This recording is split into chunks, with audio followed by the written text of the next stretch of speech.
Hello and welcome you all to let's crack it with Abhishek Gupta. तो ये है 27 जुलाई करंट अफेयर्स। बहुत इंपॉर्टेंट करंट अफेयर्स आते हैं गाइस, ये डेली बेसिस पर आप इनको कवर करिए। वीडियो को लाइक एंड शेयर करना बिल्कुल ना भूलें और चैनल को सब्सक्राइब भी कर लीजिएगा। अगर आपने let's crack it with Abhishek Gupta का यूट्यूब चैनल सब्सक्राइब नहीं किया है तो इसको जरूर सब्सक्राइब कर लीजिए। और let's crack it with Abhishek Gupta का फ्री टेलीग्राम चैनल भी है, तो इसको जरूर ज्वाइन कर लेना। इसका लिंक आपको वीडियो के डिस्क्रिप्शन में मिल जाएगा। आपका कोई भी फीडबैक है, कोई भी सेशन है, तो उसको कमेंट सेक्शन में कमेंट करके जरूर बताइएगा। चलिए स्टार्ट करते हैं 27 जुलाई करंट अफेयर्स। गैस बताना चाहूँगा कि lower PCS mains, RO advocate general mains के लिए, एफआरओ मेंस के लिए टेस्ट सीरीज चल रही है, प्रिपरेशन बैच चल रहा है। साथ ही साथ वो कैंडिडेट्स जो चाह रहे हैं कि आगे जो आरओ सचिवालय की वैकेंसी आने वाली है तो उसकी भी तैयारी के लिए प्रिपरेशन बैच चल रहा है, तो पेड ग्रुप चल रहा है। तो सचिवालय की तैयारी के लिए भी, यानी कि आरओ सचिवालय की तैयारी के लिए भी आप ज्वाइन कर सकते हैं। उसके लिए भी आप मुझे 7665804421 पर कॉल या मैसेज कर सकते हैं। चलिए स्टार्ट करते हैं 27 जुलाई करंट अफेयर्स। तो सबसे पहले जो न्यूज़ आ रही है GS2 से, वो आ रही है कि any country can use CoWIN for free. यानी कि जो कोविन ऐप है जो भारत ने डेवलप की थी, ये देखने के लिए कि जो लोग हैं, जो भारत के निवासी हैं, भारत के नागरिक हैं, उनको आधार के साथ साथ कोरोना की जो वैक्सीन्स थी, कोविड-19 की जो वैक्सीन्स थी वो लगती रहें, तो उसके लिए कोविन ऐप बनाया गया था, कोविन पोर्टल बनाया गया था। तो अब भारत सरकार का कहना ये है कि कोई भी देश उसको इस्तेमाल कर सकता है, वो भी फ्री ऑफ कॉस्ट। तो any country interested can avail itself of the CoWIN platform free of cost. India has sign MOU with Guyana for sharing CoWIN. अब देखिए, गुआना के साथ, जो कि एक साउथ अमेरिकन कॉन्टिनेंट का कंट्री है, उसके साथ भी कोविन ऐप को जो शेयर करने के लिए MOU साइन किया गया है। CoWIN was repurposed, it could also help achieve the vision of universal vaccination against covid. Next आता है other countries can join CPEC for mutual benefits. अब देखिए, चाइना और पाकिस्तान का ये कहना है कि जो चाइना पाकिस्तान इकोनॉमिक कॉरिडोर है, जो भारत की टेरिटरी से होके जाता है, जो कि भारत इसको एक इलीगल प्रोजेक्ट बताता है, तो चाइना और पाकिस्तान का ये कहना है कि CPEC को दूसरे मेंबर कंट्रीज़ भी, यानी कि दूसरे कंट्रीज़ भी ज्वाइन कर सकते हैं, जिनको कुछ समझ में आता है, जिनको लगता है कि ये जो प्रोजेक्ट है उनके भी म्यूचुअली बेनिफिशियल होगा। तो Pakistan and China have decided to welcome interested third countries to the CPEC, saying it was an open and inclusive platform. उनका कहना यह है कि जो CPEC है, ये अपने आप में एक ओपन और इंक्लूसिव प्लेटफॉर्म है for mutually beneficial cooperation. Launched in 2013, the CPEC is a corridor. अब देखिए, CPEC क्या है? ये कॉरिडोर है जो पाकिस्तान के ग्वादर पोर्ट को लिंक करता है, जो कि अरेबियन सी पे है, विद द कशगर प्रोविंस, जो कि चाइना का जो शिनजियांग प्रोविंस है उसके रीजन में जो कशगर एक शहर है, वहाँ से चाइना के कशगर से लेके पाकिस्तान का जो ग्वादर पोर्ट है, जो कि अरेबियन सी को टच करता है, वहाँ तक। India has repeatedly protested against the CPEC as it passes through the Pakistan occupied Kashmir. जो कि भारत ने नया जो मैप बनाया है 2019 में, जब 5 अगस्त 2019 को जम्मू कश्मीर स्टेट को यूनियन टेरिटरी में कन्वर्ट कर दिया गया, और उसके बाद नया मैप जो था इंडिया का, वो लाया गया मिनिस्ट्री ऑफ होम अफेयर्स के द्वारा। तो उन्होंने जो गिलगित बल्तिस्तान वाला रीजन था, जो पहले जम्मू कश्मीर राज्य के अंदर आया करता था, अब उसको लद्दाख केंद्र शासित प्रदेश के अंदर कर दिया है। The $60 billion flagship project by the Chinese government is promoted by president Xi Jinping. तो शी जिनपिंग के द्वारा इस प्रोजेक्ट को सबसे ज़्यादा, अगर हैविली इन्वेस्टमेंट देखें चाइनीज़ गवर्नमेंट का, तो वो CPEC कॉरिडोर में ही हो रहा है।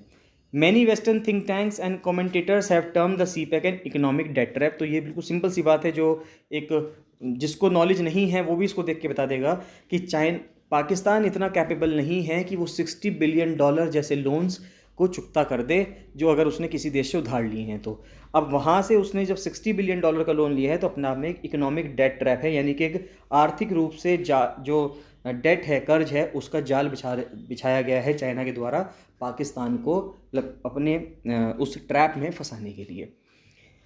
नेक्स्ट आता है, अभी जो हाल ही में रशिया और यूक्रेन की डील हुई है फूड क्राइसिस के लिए, कि वो जो शिप्स होंगे उन पर अटैक नहीं करेंगे और उनको बॉस्फोरस स्ट्रेट के थ्रू, यानी कि टर्की के थ्रू ईजिली जाने देंगे, ब्लैक सी के थ्रू। तो अब सवाल ये बनता है कि क्या रशिया और यूक्रेन की डील जो है, जो पूरे विश्व में फूड क्राइसिस हो रही हैं, यानी कि लोगों को खाने के लिए कम मिल पा रहा है, तो क्या ये उसके लिए बेनिफिशियल होगा? तो क्या बात ये आती है कि क्या ये एग्रीमेंट इंपॉर्टेंट है, या क्यों ये एग्रीमेंट इंपॉर्टेंट है? क्या अगर आप सवाल पूछते हैं कि क्या ये एग्रीमेंट इंपॉर्टेंट है, तो सिंपल सी बात है, येस, ये एग्रीमेंट बहुत ज़्यादा इंपॉर्टेंट है। अब क्यों इंपॉर्टेंट है ये समझने की कोशिश करते हैं कि Russia and Ukraine together account for more than a quarter of the world's wheat supply. देखिए, 25% से ज़्यादा वर्ल्ड को, पूरी विश्व में जो गेहूं की सप्लाई करते हैं, वो ये दो देश मिलकर ही करते हैं, रशिया और Ukraine.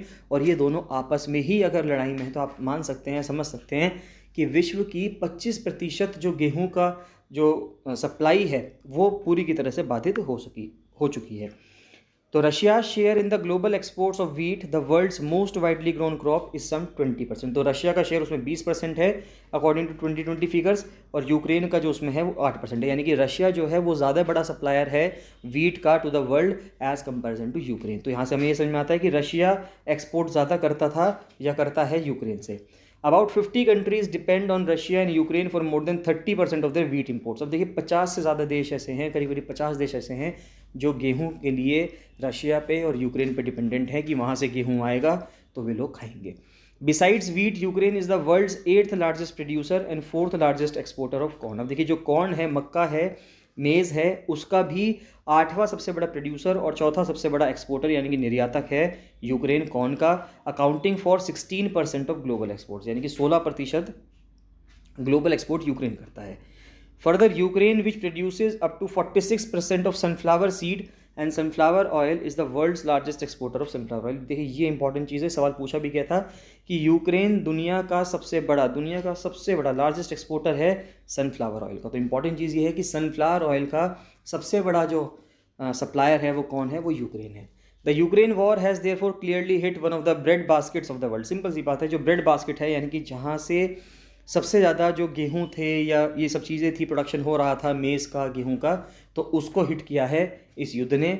This heaved additional pressure on global food prices which were already under strain due to climate shocks. The UN's food price index average 154 points in June, जो कि 23% हाई थी than value its year ago, यानी एक साल पहले से 23% value ज़्यादा है। यानी कि अगर यूएन फूड प्राइस इंडेक्स की वैल्यू बढ़ती चली जाएगी, इसका मतलब ये है कि वहाँ पर महंगाई भी बढ़ती जा रही है पूरे विश्व में। फूड प्राइस इन्फ्लेशन, यानी कि जो खाने के दामों में जो मुद्रास्फीति दर हो रहा है, जो इन्फ्लेशन हो रही है, महंगाई बढ़ रही है, हैज़ सोड across economies in recent weeks. तो हाल फिलहाल के हफ्तों में देखा जा रहा है, ऐसा हो रहा है। Exports agreement if implemented would see Russian and Ukraine grains flowing back into the market, easing prices. तो सिंपल सी बात है कि अभी गेहूं की क्वांटिटी कम है मार्केट में और खपत ज़्यादा है या डिमांड ज़्यादा है, तो सिंपल सी बात है गेहूं के दाम बढ़ जाएंगे। लेकिन जैसे ही रशिया और यूक्रेन का जो ब्लॉकेड हो रखा है लड़ाई की वजह से, अगर वो ख़त्म होता है, वो ईज़ होता है और रशिया और यूक्रेन अपने अपने गेहूं जो है एक्सपोर्ट करने लगते हैं, तो मार्केट में गेहूं की सप्लाई जब वापस से दोबारा हो जाएगी, रिप्लेनिश हो जाएगी, तो इससे ऑटोमेटिकली जो इसके दाम हैं, जो प्राइस हैं गेहूं के, वो कम हो जाएंगे। तो ग्रेन एक्सपोर्ट्स को किस तरह से इम्पैक्ट किया है हम समझ सकते हैं कि लड़ाई से पहले देखें, before the war Ukraine had the capacity to export up to 6 million tons of food items a month, mainly through its Black Sea ports. तो ब्लैक सी के जो पोर्ट्स हैं उनके थ्रू यूक्रेन 6 मिलियन टन खाना हर महीने supply करता था। Russia have since captured some Ukrainian ports. अब देखिए रशिया ने जब से यूक्रेनियन पोर्ट्स को कैप्चर किया है, जैसे कि मारियोपोल हो गया है ना, उसके बाद फिर ये बर्दियांस्क आता है, तो इसके वजह से, और जो ब्लॉकेड लगा दिया गया है ओडेसा पे, वहाँ से दिक्कत ये आ रही है कि जो ब्लैक सी से जो ट्रांसपोर्टेशन की फैसिलिटी थी यूक्रेन के पास, वो बाधित हो चुकी है। According to Ukrainian authorities more than 20 million tons of grain. अब देखिए यूक्रेन के साथ क्या दिक्कत हो गई है कि यूक्रेन का जो स्टॉक था, यानी कि यहाँ पे वो जो अपना भंडारण कर सकते थे, स्टॉक्स थे, ग्रेन जहाँ पे स्टॉक कर सकते थे, वो सारी कैपेसिटी फुल हो चुकी है और अब नई फसल कटने जा रही है। तो अब डर ये है कि अगर उसको यूक्रेन से एक्सपोर्ट नहीं किया गया इस खाने को, तो जो नया वीट हार्वेस्ट होके आएगा, अब उसको कहाँ रखेंगे। तो according to Ukrainian authorities more than 20 million tons of grain are stuck in warehouses and containers and they are not able to export them due to Russian blockade. A new harvesting season began in June and the output is expected to be 60 million tons. अब देखिए हम मान सकते हैं कि जो जून से जो नया हार्वेस्टिंग सीजन शुरू हो रहा है, तो 60 मिलियन टन एक्सपेक्टेड था कि वहाँ पे इतना होगा, प्रोडक्शन होगा। A huge chunk of which are meant to be for export. तो जिसमें से काफ़ी सारी चीज़ें जो हैं एक्सपोर्ट्स होती थी। अब दिक्कत ये आएगी कि उसको स्टोर कहाँ करेंगे। तो Ukraine would run out of warehousing capacity, क्योंकि जो वेयर हाउसिंग कैपेसिटी थी जहाँ पे उसको रख सकते थे, स्टोर कर सकते थे गेहूँ को, वो भी नहीं कर पाएंगे unless it immediately starts exports. अगर उसने एक्सपोर्ट शुरू नहीं करा, तो अब वो जो आगे गेहूँ बन रहा है, उग रहा है यूक्रेन के अंदर, उनको स्टोर नहीं कर पाएगा। According to the deal a joint coordination centre will be set up in Istanbul. अब देखिए इस्तांबुल में आप इसको कह सकते हैं कि इस्तांबुल कन्वेंशन है या ये इस्तांबुल एग्रीमेंट साइन हुआ है, क्योंकि इस्तांबुल के अंदर ही, जो कि बॉस्फोरस स्ट्रेट पर सिचुएटेड है, वहीं पे एग्रीमेंट साइन हुआ है between United Nations, Russia, Ukraine and Turkey. तो these officials will check the vessels going to Ukraine ports. अब वहाँ पे क्या होगा कि यूएन के रिप्रेजेंटेटिव्स होंगे और इन सब के रिप्रेजेंटेटिव्स वहाँ पे रहेंगे और ये चेक करेंगे कि यूक्रेन पोर्ट पे जो वेसल्स जा रहे हैं उनमें कोई भी वेपन नहीं जाना चाहिए, वो सिर्फ गेहूं को ट्रांसपोर्ट करने के लिए ही होनी चाहिए।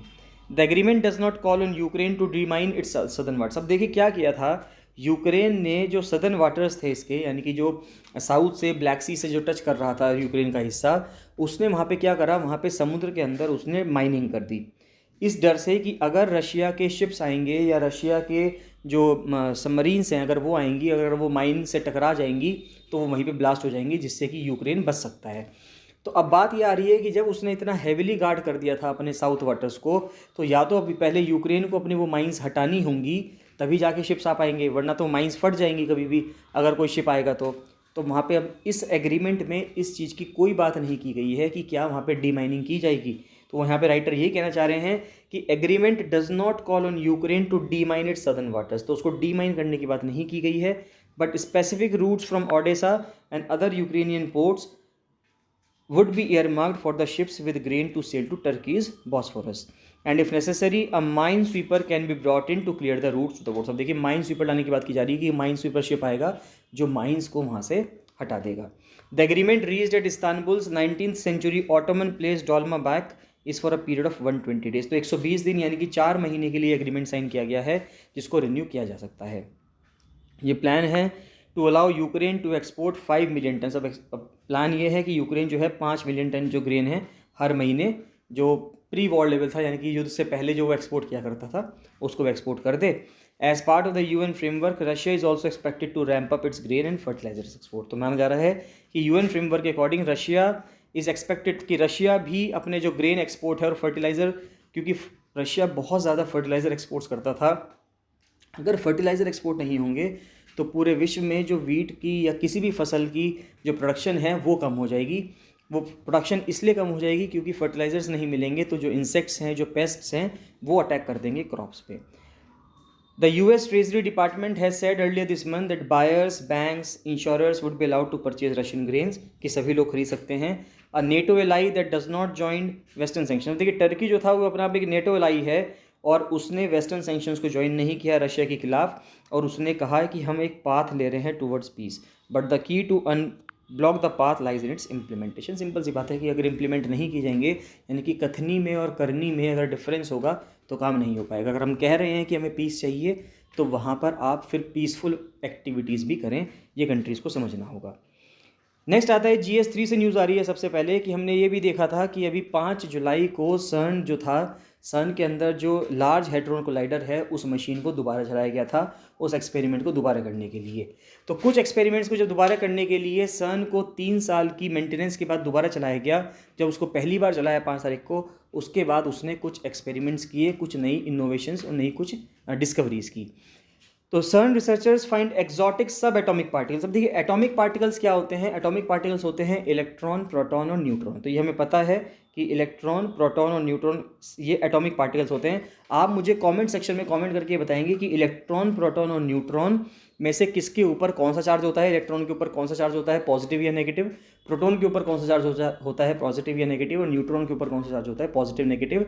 साथ ही साथ आप ये भी कमेंट सेक्शन में कमेंट करके बताएंगे कि इनको डिस्कवर किसने किया था। इलेक्ट्रॉन को किसने डिस्कवर किया था, जेम्स चैडविक ने किया था, गोल्डस्टीन ने किया था, किसने किया था, ये आप कमेंट सेक्शन में कमेंट करके बताएंगे कि किसने इलेक्ट्रॉन को डिस्कवर किया, किसने प्रोटॉन को किया और किसने न्यूट्रॉन को किया। तो कहा जा रहा है कि जो एक्सोटिक एटॉमिक पार्टिकल्स थे उसके भी अगर हम सब एटॉमिक मान लें कि प्रोटॉन के अंदर भी कुछ चीज़ हो और इलेक्ट्रॉन के अंदर भी कुछ चीज़ हो या न्यूट्रॉन के अंदर भी कुछ चीज़ हो, तो उसकी डिस्कवरी की गई है।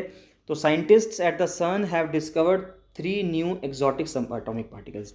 तो कहा जा रहा है कि 3 नए सब एटॉमिक पार्टिकल्स की डिस्कवरी की गई है that would deepen their understanding of the universe and what holds it together. तो ये कहा जा रहा है कि इससे हमें ये समझ में आएगा कि यूनिवर्स की हमें समझ में आएगी बातें, और ये भी समझ में आएगा कि सब चीज़ें एक साथ बंधी हुई कैसे हैं। Scientists were able to detect 3 fleeting matter, 1 new pentaquark and 2 tetraquarks. अब देखिए ये पेंटाक्वार्क तो डिस्कवर किया गया है और 2 टेट्राक्वार्क्स डिस्कवर किए गए हैं। क्वार्क्स क्या है अपना में, क्वार्क्स एक फंडामेंटल बिल्डिंग ब्लॉक्स हैं मैटर के, and usually exist in groups of 2 and 3 in protons and neutrons. देखिए जो क्वार्क्स हैं ये जो आपको मिलेंगे ये प्रोटॉन्स में मिलेंगे और न्यूट्रॉन्स में मिलेंगे, और 2 और 3 के ग्रुप में ये रहते हैं। Exotic quarks are extremely unstable and decay fast. अब देखिए जो एक्जॉटिक क्वार्क्स हैं वो बहुत ज़्यादा, यानी कि जो बाहर के क्वार्क्स हैं वो बहुत ज़्यादा अनस्टेबल रहते हैं और बहुत ही जल्दी ख़त्म भी हो जाते हैं। Before the large hadron collider upgrade it was difficult to detect. तो एलएससी को, यानी कि लार्ज हेड्रोन कोलाइडर को, यानी कि उस मशीन को जो पिछले 2-3 साल से रिपेयर हो रही थी, अपडेट किया जा रहा था उसको, तो उसके अपग्रेडेशन के बिना इनको डिटेक्ट कर पाना बहुत ज़्यादा मुश्किल था। तो क्वार्क्स क्या है अगर हम देखें तो think of quarks as electrons that can not be broken down further. तो हम ये समझ सकते हैं कि क्वार्क्स वो इलेक्ट्रॉन्स हैं जिनको हम और नहीं तोड़ सकते। तो there are 6 kinds of these, या फ्लेवर्स कहा जाता है, फिजिक्स की लैंग्वेज में कहा जाता है कि क्वार्क्स के 6 फ्लेवर्स हैं। वो कौन कौन से फ्लेवर्स हैं? वो हैं up, down, strange, charm, bottom and top. यानी कि top quark, bottom quark, charm quark, strange quark, up quark और डाउन क्वार्क। तो इस तरह करके 6 तरह के फ्लेवर्स हैं। क्वार्क्स कंबाइन करते हैं कई सारी कॉन्फ़िगरेशन में, ज़्यादातर वो 2 या 3 में मिलते हैं और प्रोटॉन्स और न्यूट्रॉन्स में मिलते हैं। Quarks combine to form hadrons. Quarks जो है वो कंबाइन होते हैं और उसके बाद वो हेड्रॉन्स बनाते हैं, which are any of the composite sub atomic particles. Protons and neutrons are the most stable hadrons. अब देखिए ये इंपॉर्टेंट चीज़ें हैं, ये सब एग्जाम में पूछे जाने वाली चीज़ें हैं कि प्रोटॉन्स और न्यूट्रॉन्स जो हैं ये मोस्ट स्टेबल हेड्रॉन्स हैं, and that is why matter including us is made up of them. और यानी कि हम भी जो बने हुए हैं वो प्रोटॉन्स और न्यूट्रॉन्स के वजह से ही बने हैं, क्योंकि ये सबसे स्टेबल हेड्रॉन्स हैं। With the new pentaquark and 2 tetraquarks the total number of quarks जो रिसर्चर्स ने अब तक एग्जिस्ट माना है कि इनका एग्जिस्टेंस है, उनके नंबर 21 पहुंच गए हैं। These numbers are enough to give scientists an opportunity to club them together in a periodic table format। तो इनको एक periodic table में, जिस तरह से हम periodic table पढ़ते हैं, मेंडलीव ने दी, उसके बाद अलग अलग लोगों ने जो उससे पहले भी दी, उनके बाद भी दी, जो पीरियोडिक टेबल्स आई हैं, जो भी हम मॉडर्न पीरियोडिक टेबल देखते हैं, इसी प्रकार से क्योंकि 21 तरह के क्वार्क्स हमें मिल चुके हैं तो इसकी भी हम एक पीरियोडिक टेबल बना सकते हैं। This way they can study the interrelations between the quarks and the unique properties of each one known and try to set a rule that govern exotic masses. Next आता है, scientists एक break through कर रहे हैं एल्ज़ामायर drug research में। यानी कि एल्ज़ामायर जो डिजीज़ है जिसमें भूलने की बीमारी होती है, तो उस, यानी कि एक न्यूरो डीजेनरेटिव बीमारी है कि धीरे धीरे जैसे जैसे पर्सन ओल्ड एज में जाते हैं तो उनके जो दिमाग की जो न्यूरॉन्स हैं वो डीजेनरेट होने शुरू हो जाते हैं, यानी कि ख़त्म होने शुरू हो जाते हैं। तो उसके लिए उसकी जो दवाई बना रही जा रही है उसके ऊपर रिसर्च में एक ब्रेक थ्रू आया है, यानी कि कुछ डेवलपमेंट की है, कुछ चीज़ें डिस्कवर की गई हैं। तो Alzheimer's disease most common progressive neuro degenerative disorder. देखिए प्रोग्रेसिव है, यानी कि धीरे धीरे बढ़ती चली जाएगी, ऐसा नहीं है कि ये रुकी रहेगी या कम रहेगी, धीरे धीरे बढ़ती चली जाती है। अफेक्टिंग द एल्डरली, यानी कि जो बड़े लोग हैं, जो काफ़ी एजिड होने जा रहे हैं, उनको ये डिजीज़ अफेक्ट करती है। Tacrine the first marketed drug for Alzheimer disease reversibly inhibits the enzyme acetyl cholinesterase. अब देखिए जो टैक्रीन है ये पहली मार्केटेड ड्रग है एल्ज़ामायर डिजीज़ के लिए और रिवर्सिबली इनहिबिट कर देती है, यानी कम कर देती है एंजाइम को, ASCE को। ASCE अपना में एक एंजाइम है जो इन्वॉल्व होता है किस चीज़ में? Rapid breakdown of the neuro transmitter acetyl कोलाइन। अब देखिए एसिटाइल कोलाइन जो है, देखिए अब ये क्या काम कर रहा है, यहाँ पे हम ये समझ सकते हैं कि टैक्रीन जो है वो जो दवाई है वो क्या करती है, वो इस एंजाइम को, जो ये वाला एंजाइम है, इसको कम करती है। ये एंजाइम कम करना बहुत ज़रूरी है क्योंकि इस एंजाइम का जो एसिटाइल कोलाइन है ये क्या काम करता है, ये एल्ज़ामायर डिजीज़ को बढ़ाने में हेल्प करता है। तो अगर मैं ये दवाई लूँगा तो ये चीज़ कम होगी और ये चीज़ कम होगी तो एल्ज़ामायर की जो डिजीज़ है वो भी आपके अंदर कम होगी, यानी कि ये फ़ायदा होगा। यानी कि टैक्रीन जो है वो उसकी दवाई है जिसकी वजह से ये नहीं होगा, एसिटाइल कोलाइन जो है वो नहीं होगा, और जब ये नहीं होगा तो ये बीमारी भी नहीं होगी। तो ड्यू टू हेपाटॉक्सिसिटी, अब दिक्कत क्या है कि ये जो टैक्रीन आप दवाई लेते हैं इसका साइड इफ़ेक्ट बहुत ज़बरदस्त है, इसका लीवर पे बहुत ज़बरदस्त साइड इफ़ेक्ट होता है, ये डैमेज हो जाता है आपका लीवर।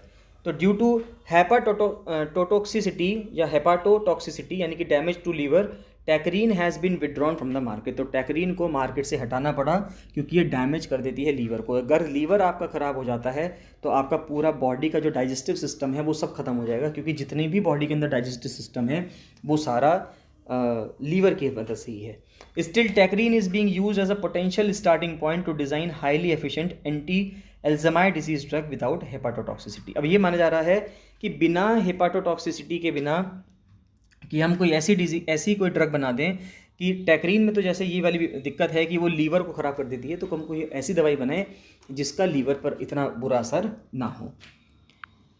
नेक्स्ट आता है, साउथ वेस्टर्न घाट्स में ये पाया जा रहा है कि जो वहाँ पे बैट्स की जो हैबिटेट्स हैं, यानी जो चमगादड़ जहाँ पे रहते हैं, वो ज़्यादातर प्रोटेक्टेड एरियाज से बाहर हैं, जो अपना में एक चिंताजनक विषय है।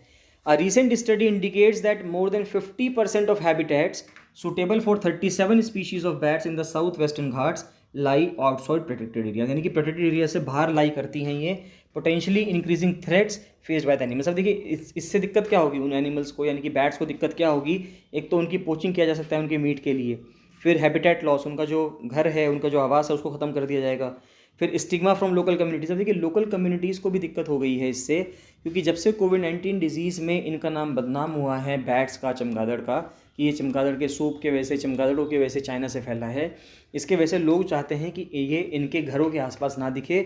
अगर ये वहाँ दिखते हैं, बैट्स दिखता है, तो इससे क्या प्रॉब्लम होगी, लोगों को लगता है कि कहीं ये कोई बीमारी ना करवा दे।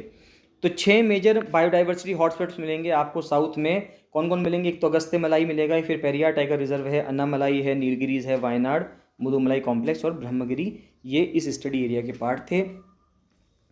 नेक्स्ट आता है वार्म ब्लडेड। अब देखिए ये भी अभी रिसर्च आई है जिसमें पता चला है कि इंसान वार्म ब्लडेड एनिमल जैसे कहते हैं इंसानों को, तो ये वार्म ब्लडेड होना कब शुरू हुए।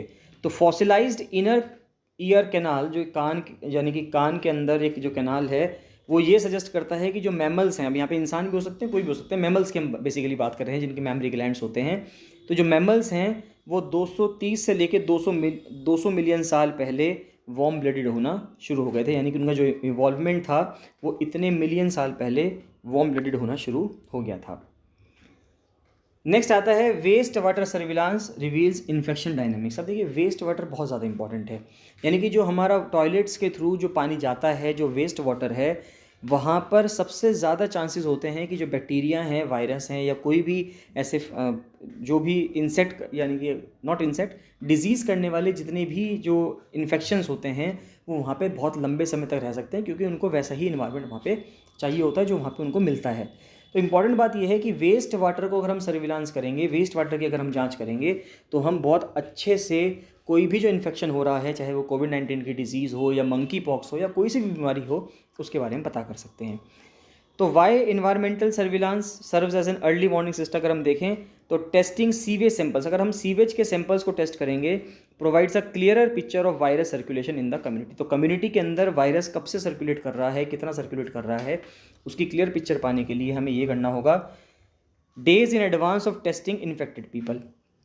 The study monitored viral load and simultaneously sequence samples in real time. अब देखें तो ट्रैकिंग ऑफ द कोविड-19 pandemic relies heavily on testing. अब देखिए अब तक हमने क्या किया, कोविड-19 डिजीज़ में हमने क्या किया, हमने सबसे ज़्यादा टेस्टिंग की, और हमने ये टेस्टिंग की कि अगर कोई सार्स कोरोना वायरस 2 के लिए पॉजिटिव आता है तो उसको आइसोलेट कर दिया जाएगा। लेकिन कई लोग ऐसे थे जिनको बीमारी तो हो गई थी, कोरोना वायरस की बीमारी तो लग गई थी, लेकिन ना तो वो सिम्टम्स शो कर रहे थे और ना ही वो टेस्टिंग के थ्रू आ रहे थे। तो many infected people are likely to be asymptomatic. कई सारे इन्फेक्टेड पीपल तो थे लेकिन वो एसिम्टोमेटिक थे, यानी कि उनके अंदर सिम्टम्स नहीं आए थे, एंड आर नॉट टेस्टेड, और फिर इसलिए वो टेस्ट भी नहीं किए गए।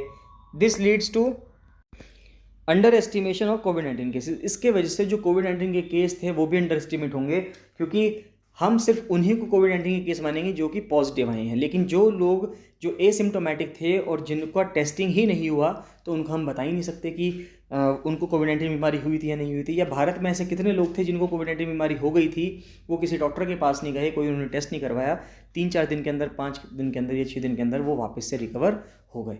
तो अब लेकिन इस दौरान वो वॉशरूम ज़रूर गए होंगे, और इस दौरान वहाँ पर जो वेस्ट वाटर होता है, उस वेस्ट वाटर का अगर हम एनालिसिस करें तो हम इजीली बता सकते हैं कि वहाँ पे कितने लोग इन्फेक्टेड थे या वहाँ पे क्या पॉपुलेशन थी जो कि इन्फेक्टेड रही होगी।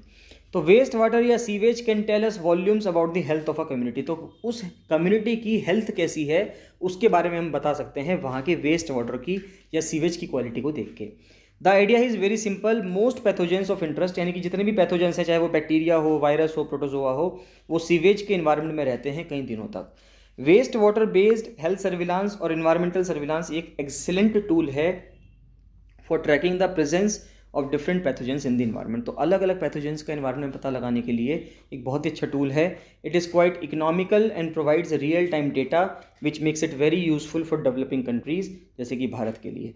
Waste water surveillance played a crucial role in eradication of polio virus in Bharat in 2012। तो 2012 में पोलियो वायरस की कंप्लीटली इरेडिकेट करने के लिए भारत में भी जो वेस्ट वाटर सर्विलांस था उसने बहुत ज़्यादा हेल्प की थी।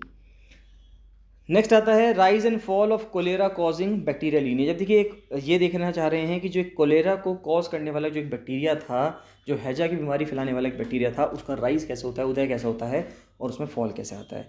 तो कोलेरा अपने आप में एक लाइफ थ्रेटनिंग इन्फेक्शियस डिजीज़ थी जिसकी वजह से आपकी जान भी जा सकती थी और एक पब्लिक हेल्थ हज़ार्ड था। ये कॉमा शेप यानी कि एक कॉमा की शेप में एक बैक्टीरिया होता है, इसका नाम है विब्रियो कॉलरी, तो उसके वजह से ये होता था। More than 200 serogroups of this bacteria are known, जिसमें से कि O1 और O139 जो है वही इन्फेक्शन करते थे, जिसकी वजह से बड़ी बड़ी महामारी फैल सकती थी, एपिडेमिक या पेंडेमिक फैल सकता था। तो कई सारे जो सीरो ग्रुप्स हैं ओनली कोज माइल्ड कोलेरा, कहीं तो माइल्ड कोलेरा बीमारी करते थे जैसे कि डायरिया कर दिया और food associated outbreaks.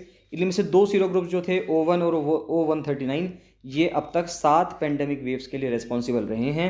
This emerge late and came up around 1992। सबसे पहले इसको चेन्नई में स्पॉट किया गया था। It was anticipated that this would cause the 8th round of pandemic but is subsided as mysteriously as it has originated. अब important बात यह है, रिसर्चर्स का ये कहना है, ये माना जा रहा था कि अब तक 7 बार ये महामारी आ चुकी है कोलेरा की इस ओ की वजह से। तो ये उम्मीद की जा रही थी कि 8th राउंड भी आएगा इस पेंडेमिक का, लेकिन अब मिस्टीरियसली ये देखा जा रहा है कि ये जैसे उदय हुआ इसका अचानक से ही ये सबसाइड भी हो चुका है, कम भी हो चुका है।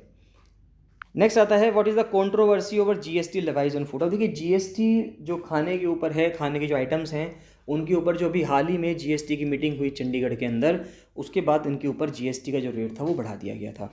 तो 18 जुलाई से 5% जीएसटी लगाई गई है ऑन सेवरल फूड आइटम्स, और जो कि और ग्रेन्स भी हैं जो कि प्री पैक्ड लेबल्ड फॉर्म में बेचे जाते हैं।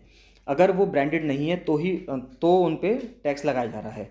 सो far these items which include curd, lassi, butter milk, puffed rice, wheat, pulses, oats, maize flour, ये जीएसटी से बाहर हुआ करते थे, लेकिन अब ये भी जीएसटी के अंदर आ गए हैं। तो how did the rate hikes come about, अगर देखें तो 5% टैक्स लगा करता था on unbranded packed food items was approved by the GST council in 1 June. तो जून में ये अप्रूव किया गया था and was part of a broader set of changes in the GST structure. तो कहा जा रहा है कि जीएसटी स्ट्रक्चर से, जिससे कि लोग इससे बच के ना भाग सकें, 5% टैक्स लगाया जाएगा। Some of the other items to have lost their tax exempt status include. देखिए कौन कौन सी ऐसी चीज़ें हैं जिन पे पहले टैक्स नहीं लगा करता था, अब लगेगा, जैसे कि बैंक पे चेक जो हो गए, मैप्स हैं, एटलसेस हैं, होटल के रूम जो पहले 1000 रुपये तक के हुआ करते थे उन पे पहले जीएसटी नहीं लगा करता था।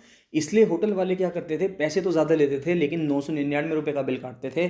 अगर वो 1000 रुपये हो जाएगा तो उस पर जीएसटी लगाना पड़ेगा, इसलिए होटल का बिल 999 रुपये किया जाता था जीएसटी से बचने के लिए। लेकिन अब उन्होंने ये कह दिया है कि अब आप 200 रुपये के होटल में रहो, चाहे कितने भी रुपये के होटल में रहो, सब में आपको जीएसटी देना पड़ेगा।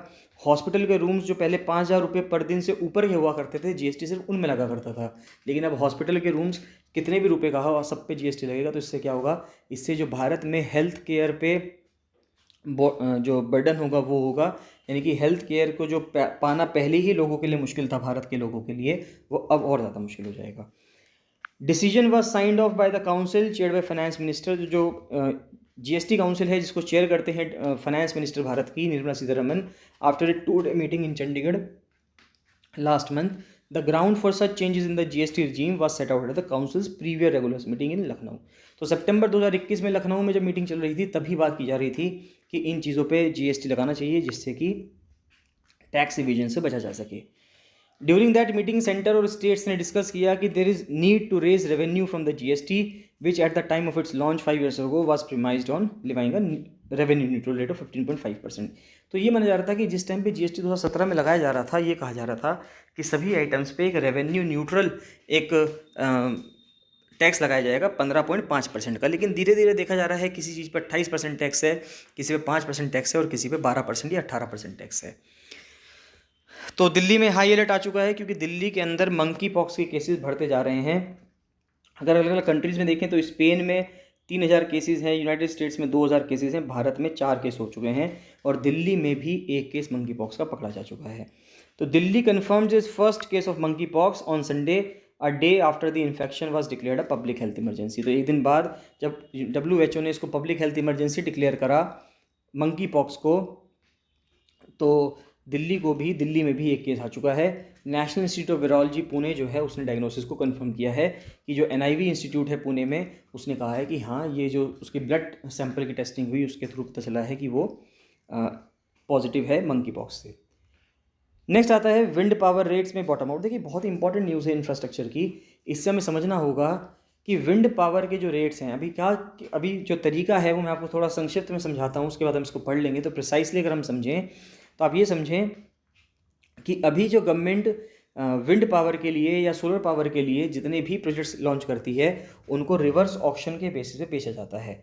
रिवर्स ऑक्शन क्या होता है? मान लेते हैं अगर मैं ऑक्शन करता हूँ तो ऑक्शन खाली अगर मैं ऑक्शन करता हूँ, नीलामी करता हूँ, तो ऑक्शन का मतलब क्या होता है कि मैं सेलर हूँ, यानी कि मैं बेचने वाला हूँ। मेरे पास कोई चीज़ है और मैं बेचूंगा किसी चीज़ को और कोई ख़रीदने वाला होगा। तो इस चीज़ में मैं चाहूँगा कि जो जितनी ज़्यादा रुपए की बोली लगाएगा मैं उतनी उसी को बेचूंगा। फॉर एग्जाम्पल अगर मुझे कोई घड़ी बेचनी है तो जितना कोई ज़्यादा पैसे बताएगा उस घड़ी के, मैं वो घड़ी अपनी उसी को दूंगा। लेकिन अब रिवर्स ऑक्शन क्या होता है? अगर मैं इस कंडीशन को उल्टा कर दूं कि अगर अब मुझे कोई चीज़ खरीदनी हो, अगर अब मैं बायर हूं और मार्केट में कई सेलर हैं, तो अब मुझे अगर कुछ चीज़ खरीदनी है तो अब मैं क्या करूंगा कि जो सबसे सस्ती मुझे चीज़ देगा तो उसी से मैं चीज़ें खरीदूंगा। तो अब यहाँ पे क्या करती है गवर्नमेंट का कहना ये है कि प्राइवेट कंपनीज जो हैं अपने आप विंड पावर के जो स्टेशन हैं उनको सेटअप करें, सोलर पावर के जो स्टेशन हैं उनको सेटअप करें। हम तो उनसे जो उनकी बिजली बन रही है उनको खरीदेंगे। तो अब उसमें क्या होगा कि जो पर्सन जितना कम बिड करेगा, जितने कम पैसों में कहेगा कि आप सिर्फ मुझे 2 रुपये यूनिट दे देना, या कोई कहेगा आप मुझे 1 रुपये 38 पैसे यूनिट दे देना या 1 रुपये 35 पैसे यूनिट दे देना, तो जितना ज़्यादा कम कोई पर्सन बोलेगा कि आप इतना कम हमें पैसे देना 1 यूनिट बिजली के, उस पर ही सरकार उसको फाइनल कर देगी। तो इसी की वजह से जो विंड पावर के जो रेट्स हैं, क्योंकि इसके जो इंस्टॉलेशन चार्ज है वो बहुत ज़्यादा आ रही है, लेकिन जो लोगों से इसके लिए पैसे लिए जा रहे हैं 1 यूनिट बिजली के, वो बहुत कम लिए जा रहे हैं। तो MNRE said it would be doing away with the practice of reverse auctions. तो MNRE का कहना यह है कि वो जो रिवर्स ऑक्शन की प्रैक्टिस थी उसे ख़त्म करने जा रही है when companies bid to offer the lowest price. तो यानी कि जो लोएस्ट प्राइस देगा उसी को हम लेंगे। While awarding contracts for setting up wind energy projects. India ने ये कमिट किया था कि वो 60,000 मेगावाट जो विंड पावर है उसको 2022 तक इम्प्लीमेंट करेगा, लेकिन अभी तक हम सिर्फ 2/3 हमारा जो टारगेट है उसी को इम्प्लीमेंट कर पाए हैं। There were complaints from the industry that e-reverse auctions are leading to tariffs being artificially lowered, leading to unhealthy competition। अब देखिए बात क्या हो रही है, अब ये समझ में आ रहा है कि जो हमारा रिवर्स ऑक्शन का जो प्रोसेस है इसके वजह से क्या होता है कि कंपनी चाहती है कि उसको प्रोजेक्ट मिल जाए, इसलिए वो जानबूझ के रेट कम दिखा देती है, जबकि एक्चुअल में वो रेट कम नहीं थे। एक्चुअल में 1 यूनिट बिजली बनने की कीमत ज़्यादा थी, लेकिन सिर्फ इस वजह से कि उसको प्रोजेक्ट मिल जाए, उसको वो काम करने के लिए मिल जाए, इसलिए वो चाह रही है कि वो कम बिड लगाए जिससे कि दूसरों को वो बाहर निकाल दे और खुद उसको प्रोजेक्ट मिल जाए। तो इसकी वजह से दिक्कत आ रही है। While reverse auctions were the norm for all renewable energy project. तो जितने भी रिन्यूएबल एनर्जी प्रोजेक्ट हैं उन सब के लिए रिवर्स ऑक्शन ही नॉर्म है, including solar and wind project since 2015। Government change of stance signals that the rock bottom prices associated with clean energy projects per unit solar power cost at fallen to ₹2.40। तो अब ये कहा जा रहा है कि जो गवर्नमेंट का स्टांस था रिवर्स ऑक्शन के वजह से, उसके वजह से जो क्लीन एनर्जी की जो प्रोजेक्ट्स हैं जैसे कि सोलर पावर है, उसके वजह से जो प्राइस था 1 यूनिट बिजली का बहुत कम हो गया था, ₹2.40, जो कि असली में इसको बनाने के लिए जो रिन्यूएबल एनर्जी की जो कॉस्ट लग रही है वो इतनी नहीं है, क्योंकि इससे ज़्यादा पैसा खर्च होगा। सोलर पावर के लिए सबसे बड़ा जो खर्चा है वो होता है ज़मीन का एक्विजिशन। जिससे आप ज़मीन लेंगे, चाहे वो आप किराए पे लें चाहे वो खरीदें, जिसके ऊपर आप सोलर पैनल्स लगाएंगे, तो वो सबसे बड़ी अपने आप में दिक्कत है। तो reason for dip in health अगर हम देखें तो cost of last tracts of land. देखिए सोलर पावर के लिए तो दिक्कत सबसे बड़ी यही है कि जो ज़मीन की जो कॉस्ट है, जहाँ पे आप ज़मीन पे जो सोलर पावर के जो पैनल्स हैं उनको इंस्टॉल करते हैं या विंड टर्बाइंस को इंस्टॉल करते हैं, विंड पावर के लिए जो प्लांट्स होते हैं, उन सब की वजह से, क्योंकि उनकी कॉस्ट बहुत ज़्यादा है लेकिन उससे जो पैसा आ रहा है वो बहुत कम आ रहा है। प्रीलिम्स के लिए कुछ फैक्ट्स देख लेते हैं। तो जो ओलंपिक गोल्ड मेडलिस्ट थे नीरज चोपड़ा, जो जेवलिन थ्रो करते हैं, उनको सिल्वर मेडल मिला है during the world athletics championship in Eugene Oregon USA में। उन्होंने 88.13 मीटर दूर तक अपना जेवलिन थ्रो को थ्रो किया था। और असोला भट्टी वाइल्ड लाइफ सेंचुरी आपको दिल्ली में मिलेगी। फिर कुछ क्वेश्चन आते हैं कि भारत की जो नई प्रेसिडेंट इलेक्ट हुई हैं Droupadi Murmu, made history by being the first person. तो ये फर्स्ट पर्सन हो गई हैं आदिवासी कम्युनिटी से जिनको प्रेसिडेंट बनाया गया है। तो प्रेसिडेंट, अब कुछ क्वेश्चंस आते हैं इसके लिए। तो देखें, अगर farmer India captain this hockey player was known for his penalty corner. अब देखिए ये एक इंडियन कैप्टन थे, फॉर्मर इंडियन कैप्टन थे हॉकी के, और ये पेनल्टी कॉर्नर के लिए जाने जाते थे। He went on to become a Rajya Sabha member, बाद में इनको राज्यसभा का मेंबर भी बनाया गया और पद्मश्री भी दिया गया। इनका नाम था दिलीप तिर्की। अब देखिए ये जितने भी पर्सन हैं सब ये शेड्यूल्ड ट्राइब से बिलोंग करते हैं। अगला आता है born in zari Gumla district, यानी कि जो आज का झारखंड है। ये जो सोल्जर थे वो India's highest war time gallantry award Param Vir Chakra इनको दिया गया पोस्ट्यूमसली, यानी कि मरणोपरांत, for his bravery in the Indo Pakistan war of 1971। तो इनका नाम क्या है? इनका नाम है लायंस नायक एल्बर्ट इक्का। फिर आते हैं एक इन्वायरमेंटलिस्ट हैं who had no formal education, उनकी कोई पढ़ाई तो नहीं थी लेकिन उन्होंने हज़ारों पेड़ लगाए हैं कर्नाटका के अंदर, जिनकी वजह से उनको पद्मश्री भी दिया गया 2021 में। उनका नाम है तुलसी गौड़ा। फिर आता है एक रमन मैग्सेसे अवार्डी हैं पब्लिक सर्विस के लिए, और नॉर्थ ईस्ट स्टेट से ये भारत के पहले चीफ इलेक्शन कमिश्नर बने थे। इनका नाम है JM लिंगडो। और लास्ट क्वेश्चन आता है कि एक संबलपुरी पोएट हैं और राइटर हैं जिनको पद्मश्री दिया गया था उनके अचीवमेंट्स के लिए। इनको लोक कवि रत्ना भी अवार्ड दिया गया है और बहुत ही हम्बल ओरिजिन से ये आते हैं। तो इनका नाम क्या है? इनका नाम है हलदार नाग। तो इसी के साथ ये करंट अफेयर्स कंप्लीट होते हैं गाइस। इसमें आपको कोई भी डाउट आता है तो आप मुझे कमेंट सेक्शन में कमेंट करके जरूर बताइएगा। आपका क्या फीडबैक है, क्या सेशन है, उसको भी कमेंट सेक्शन में कमेंट करके जरूर बताइएगा। चलिए बाकी मिलते हैं नेक्स्ट वीडियो में। So thank you and bye bye.